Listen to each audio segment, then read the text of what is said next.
Ndoumaya, c'est comme, ça vient, en réalité, ça vient, c'est un nom portugais, ça vient de la Guinée-Bissau. Donc, nos enfants allaient régulièrement à Valera pour ça. Il s'est trouvé qu'ils ont eu des problèmes là-bas, ils étaient même emprisonnés pendant, je pense, 3 jours. Et ils se sont dit, pourquoi ne pas faire Ndoumaya ici? On a la plage comme eux. En fait, Ndoumaya, c'est une foire, hein? C'est vraiment en réalité, c'est une foire. Ce que les gens gagnent ici, pendant 6 mois, ils ne peuvent pas l'avoir.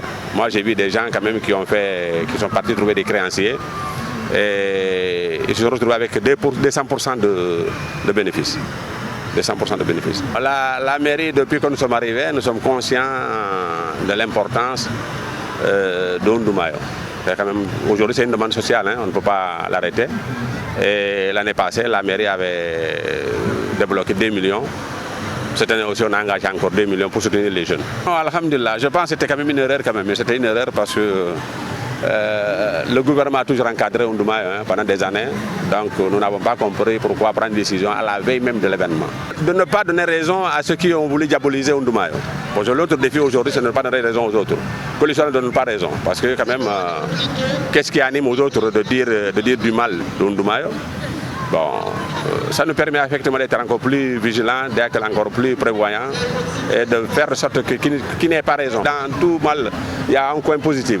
Aujourd'hui, il y a encore plus faire la publicité de Ndoumaya. Hein. Les gens qui ne s'intéressaient pas à Ndoumaya, qui ne le savaient même pas, à cause de cette histoire-là, qu'ils ont compris, qu'ils ont entendu et ils ont informé qu'il y a un Ndoumaya à Cap. Ndoumaya, mais foire là, parce que bon, les jaay nekk fi gars yi lu ñu jaay seen marchandise. Naam nañu jógee depuis Ziguinchor, Thiès, Saint-Louis. Moi je connais des gens qui sont venus de Saint-Louis yor seen bagage ñëw jaay ñëpp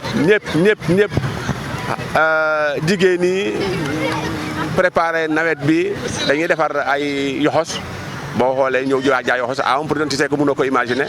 Moi hier j'ai demandé les autres mënuma ko am sa tellement dañ ko séddoo te benn bool bu ndaw rek 500. Gars yi bu Ndoumaya jeexee luñ ci am ci xaalis moom macha allah. Loolu permettre na ñu dund du ñu am gàllankoor ci nawet bi donc loolu moo tax lii moom lu ñu war a def la. Auparavant Ndoumaya n'a jamais eu de soutien mais ñun bu ñu ñëwee daaw kese on a donné 2 millions ren le maire avait demandé d'engager 2 millions pour Ndoumaya parce que tout simplement gis nañ. Seulement jàmm dellusi na mais problème bi moom tax na xëy na dinañ ci gën a jël matuwaay pour organiser Ndoumaya. lépp lu ñu ci ragal lépp lu ñu xam ne daal jéem nañu ko wax ci Ndoumaya ci lu bon je pense population Kabrousse ñoo ko war a def soxla ñu xam ne daal war nañu ko génne.